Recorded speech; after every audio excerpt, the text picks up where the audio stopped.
Bonjour à tous, j'espère que vous allez excellemment bien. Aujourd'hui, on se retrouve pour faire le débrief de la 4e étape du Alula Tour. Et puis, bien entendu, plus tard dans la journée, vous aurez le débrief du Tour de la Communauté de Valence et le débrief également de l'étoile de Bessèges. Ça sera Bessèges avant le Tour de la Communauté de Valence. N'hésitez pas à vous abonner à la chaîne, à réagir dans les commentaires, à mettre un pouce bleu, à partager la vidéo sur les réseaux sociaux, notamment auprès de vos proches, si vous pensez que ça peut les intéresser. Dans les commentaires, n'hésitez pas à me dire qui vous a plu, qui vous a déçu. EPS 2.0, c'est sur les plateformes de podcast, Amazon, Deezer, Spotify, Google, TikTok, les débriefs des compétitions en direct. Les shorts également, juste après l'arrivée, ce ne sont pas les mêmes vidéos, pour ceux qui regardent les TikTok. Les shorts, c'est un peu plus court encore que les TikTok, parce que vu qu'il y a que 60 secondes, et sur TikTok, c'est aux alentours de 2 minutes. Et puis, du côté... si vous avez les moyens et que vous voulez soutenir mon travail, vous pouvez faire un super thanks et je remercie les gens qui le font. Et puis, vous pouvez mettre la petite cloche, comme ça vous êtes au courant des dernières vidéos qui sortent sur la chaîne. Comme ça, vous ne raterez pas la sortie de la vidéo sur le Tour de la Communauté de Valence ou la sortie de la vidéo sur l'étoile de Bessèges. Vous avez également les différentes playlists des différentes courses également où vous pouvez y accéder un peu plus tard si vous avez envie de voir ces différentes vidéos. Alula Tour, étape 4, étape qui a été, on va dire, assez tranquille pendant la journée parce qu'il y avait moins de vent que la veille. Donc c'est vrai qu'on a eu une échappée qui a été assez facilement contrôlée, même si on a un coureur chypriote qui a bien tenu sur la fin. Je vais même vous dire le nom de ce coureur. Hop là, je vais enlever ça, j'en ai plus besoin.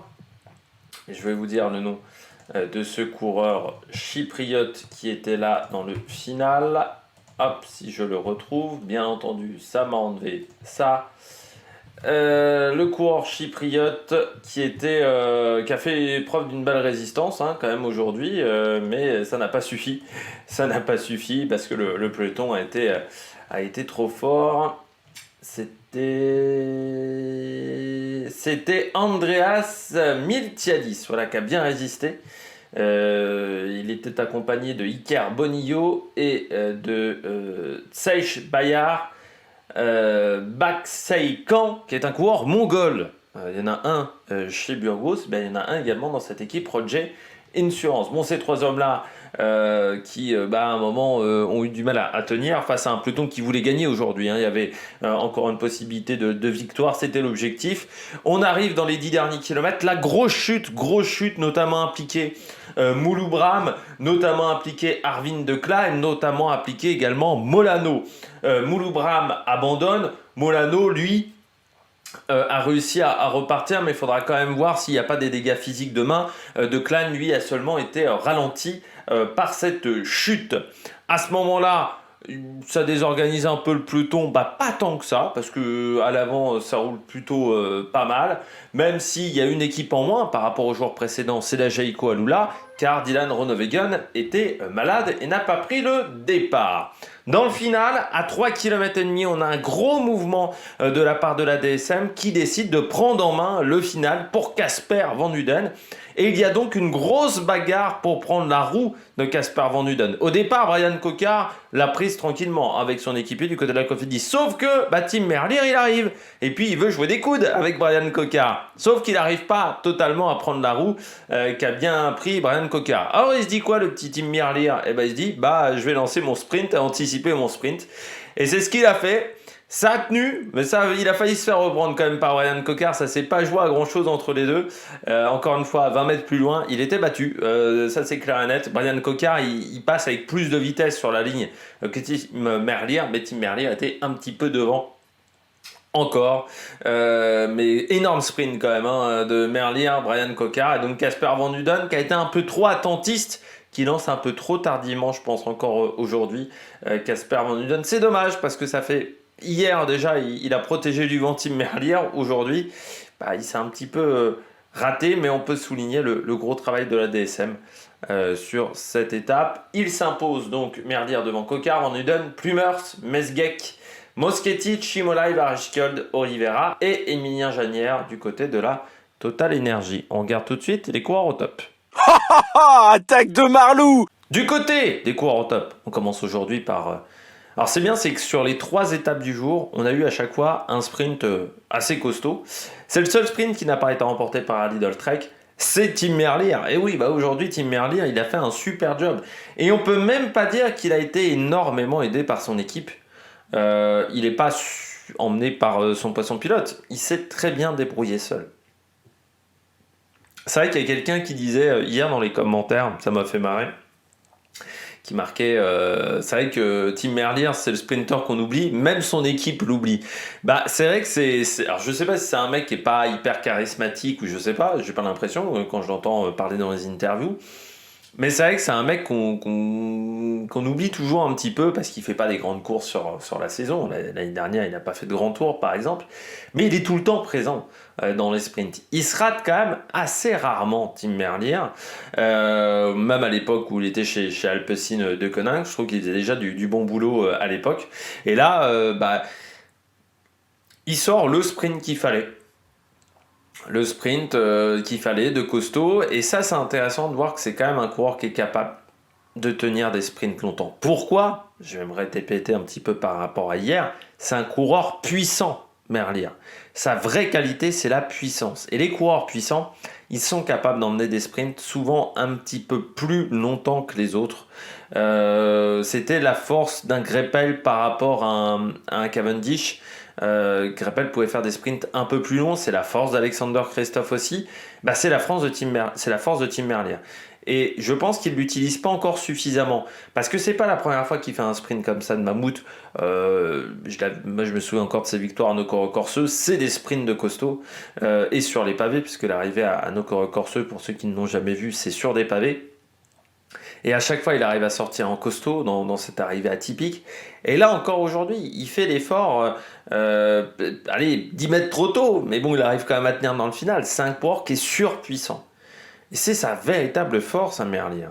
C'est un coureur qui arrive à faire la différence dans ce genre de situation. Il me fait un peu penser quand même, en n'ayant pas le palmarès, mais sur les sprints, je précise. Il me fait un peu penser à Boonen. Parce que Boonen, pour moi, c'était aussi la puissance. Boonen, c'était pas un mec qui faisait forcément des sprints ultra courts. Par contre, il était capable de dégager une puissance pendant 250 mètres qui était quand même assez impressionnant. Et c'est la force de Merlier. Cette force-là, c'est un mec qui est capable de tenir très longtemps sur des sprints. Et c'est pour ça qu'il est aussi utile dans les classiques, même s'il n'a pas le palmarès de Boonen. Mais ouais, c'est un mec qui est capable d'envoyer énormément de watts.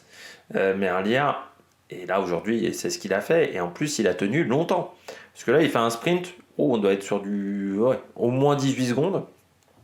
Je vais peut-être voir même les 20 secondes. Je ne sais pas s'il a tenu 20 secondes, mais le sprint est long aujourd'hui. Donc, impressionnant Tim Merlier parce qu'il doit déjà se bagarrer avec Coquard. Et ensuite, il a réussi à dépasser Welton et à la fois Van Uden. Il a dépassé les deux. Donc, bravo du côté de Tim Merlier. En 2, j'ai mis Brian Coquard. Il peut pas faire grand chose. Autant hier, il se fait balader à droite à gauche. Je trouve que sa dernière ligne droite est catastrophique. Hier, Brian Coquard, il se fait balader à droite à gauche. Autant aujourd'hui, il a imposé sa position. Il s'est dit, j'impose mon physique un petit peu. Parce que face à Merlier, il a dit, toi tu passeras pas. J'ai la bonne roue aujourd'hui, tu ne passeras pas. Et en plus, au départ, il avait plutôt la roue de Merlier. À 5-6 km de l'arrivée, il s'était plutôt mis dans la roue de Tim Merlier et il a changé parce qu'il a senti qu'il fallait changer de roue. Il fait l'effort au bon moment avec également son poisson pilote. Et Brian Coquard, il est super bien placé, mais à 2,5 km de l'arrivée, il est super bien placé. Là, je me dis à ce moment-là, surtout qu'il ne fasse pas l'effort de l'effort trop tôt. Parce que déjà, j'avais un peu des doutes, vu que quand ils arrivent dans la portion un petit peu technique, donc vers 3,5 km de l'arrivée, avant que la DSM fasse un véritable gros effort, il se retrouve en tête de peloton, il n'a qu'un seul coureur devant lui, il a dit à son coéquipier, non, on coupe, on est trop tôt devant, ça ne sert à rien de faire l'effort à ce moment-là. Des fois, quand tu fais ce genre de choses, ensuite, tu te retrouves bloqué au milieu du peloton et tu es bloqué ad vitam aeternam. Il a réussi à ne pas être bloqué ad vitam aeternam, il prend la bonne roue. Après, Merlier, il était plus fort aujourd'hui, tout simplement. Ça se joue à pas grand-chose, mais Merlier était plus fort aujourd'hui. Mais je trouve que Brian Coquard, il devrait réfléchir également à faire des sprints plus longs. Parce que là, on voit qu'aujourd'hui, il arrive à tenir la cadence de Merlier et il revient même un petit peu sur la fin. Et je me dis que sur des sprints, aujourd'hui, c'est un mec qui a tendance à faire des sprints assez courts. Brian Cocard, je me dis que sur des sprints, ce qu'a fait notamment Mats Pedersen pour battre Philipsen, sur des sprints peut-être de 225, voire même 250, 275 mètres, je pense que Cocard, il est capable de tenir. Et ça serait peut-être un domaine où il faudrait qu'il travaille. C'est sur la résistance à l'acide lactique, parce que sur ces efforts-là, on est sur de l'acide lactique et il faut avoir sa capacité à résister physiquement. Voilà, je pense que c'est un domaine peut-être de travail encore sur Brian Cocard, c'est de faire des sprints plus longs. Je pense que sur les sprints plus longs, il est capable de faire la différence. Parce que forcément, il n'a pas la capacité de puissance qu'a un Merlier, il n'a pas la capacité de puissance qu'a Arnaud Démare, par exemple, au France, qu'a un Jasper Philipsen. Donc quand tu n'es pas en capacité physiquement de faire la différence, faut tenter autre chose. Et je pense que tenter autre chose, c'est faire des sprints plus longs.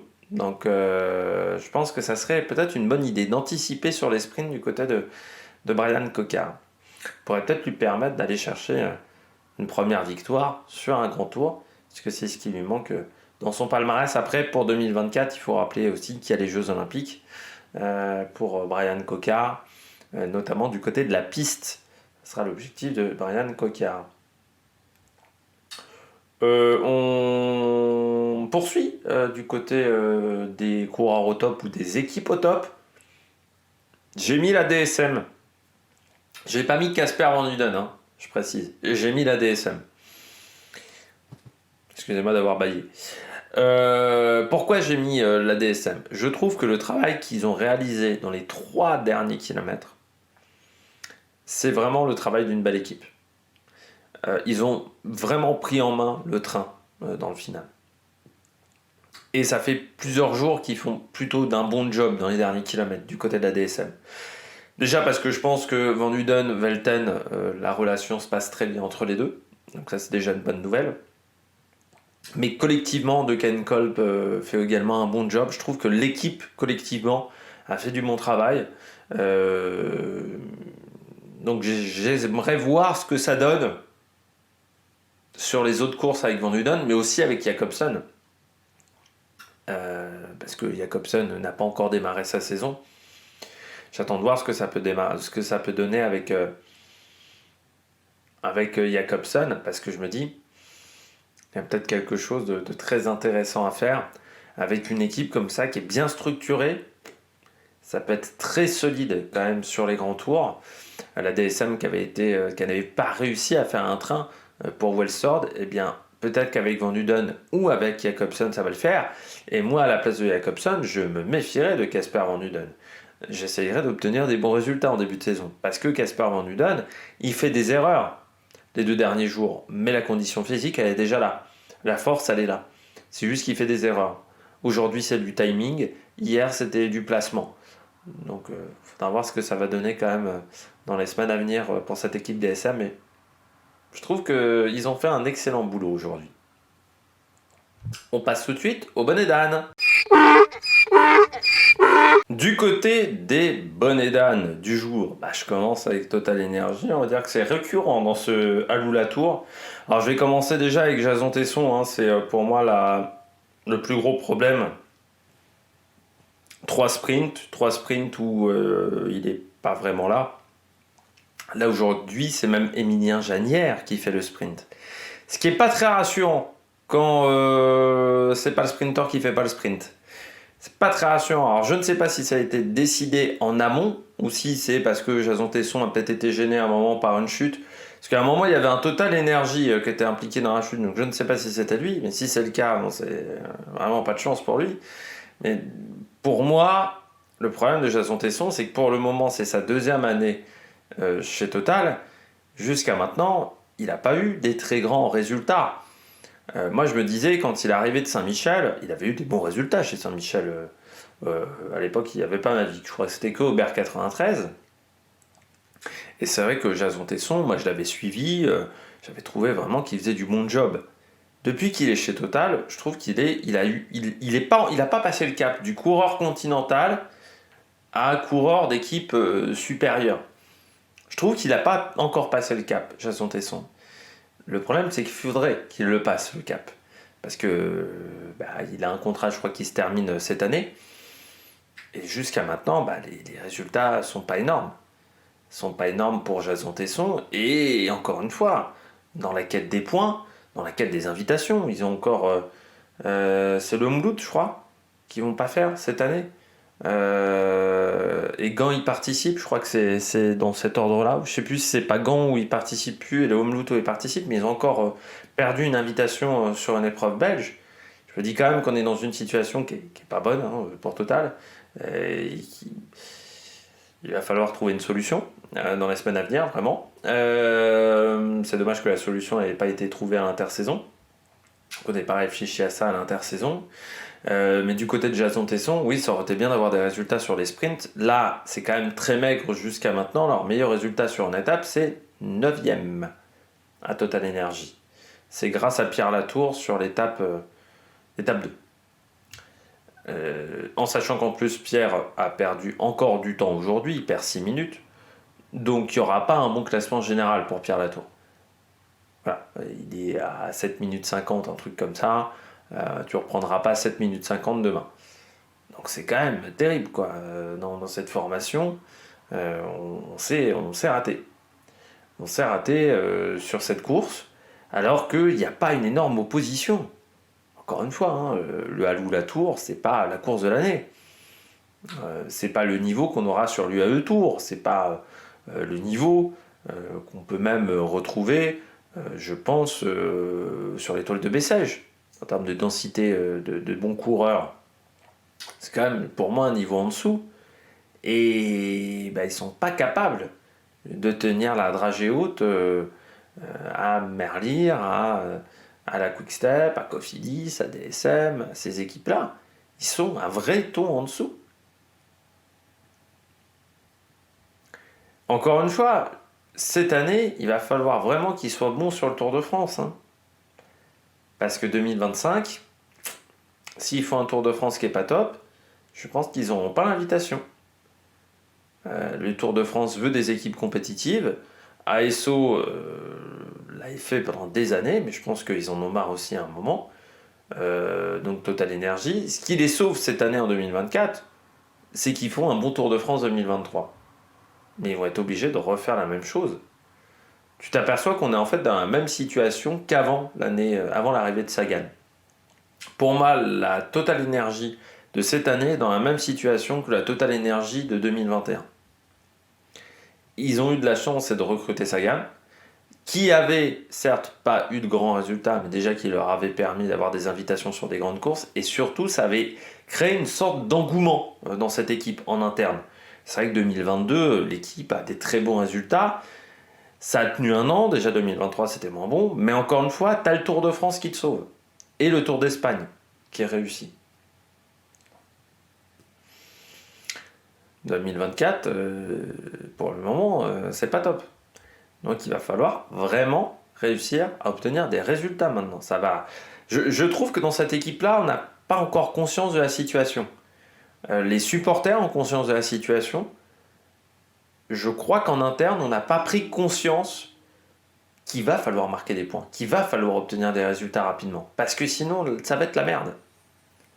Et j'ai l'impression que chez Total Energy, on n'a pas encore pris conscience de la situation. Et qu'il va falloir peut-être se réveiller un petit peu. Je poursuis avec Mouloubram. C'est dommage, Mouloubram. Parce que Mouloubram, il fait quand même un podium sur une étape. Tu te dis, bon, ça peut être bien pour ce coureur-là qui a la Bardiani. Sauf que hier, il perd du temps. Il n'est pas dans la bonne bordure. Et là, aujourd'hui, grosse chute, abandon. Ce qui fait que le bilan de cette première course de l'année va être mauvais, très mitigé du moins. Et c'est dommage parce que, encore une fois, il y a un bon résultat dès le deuxième jour de course.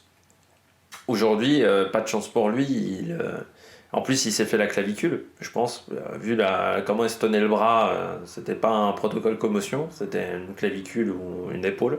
Parce que tu vois, il regardait la hauteur de ses deux épaules. Quand tu fais ça, c'est que tu te dis, il y a un problème.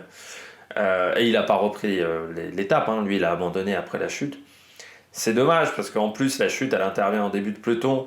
J'ai l'impression que c'est un Euskaltel qui provoque le déséquilibre d'un Tudor qui emmène ensuite tout le monde dans sa chute, on va dire.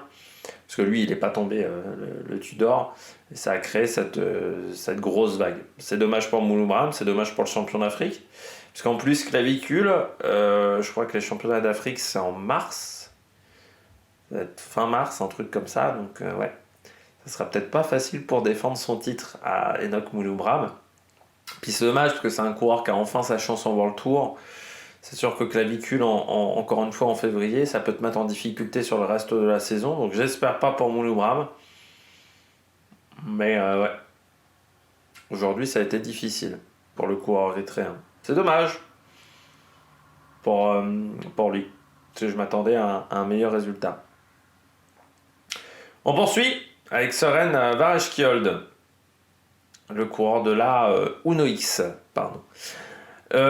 Déçu un peu de Varejkjold aujourd'hui parce que je me disais c'est quand même un peu un profil, maintenant on le sait, on va dire un peu la Jonathan Milad, c'est-à-dire grand gabarit mais qui passe bien les bosses. Donc je connaissais l'arrivée, encore une fois je me souvenais de Jonathan Milad l'année dernière, et c'est vrai que je me disais ça peut vraiment bien convenir à un mec comme Varejkjold.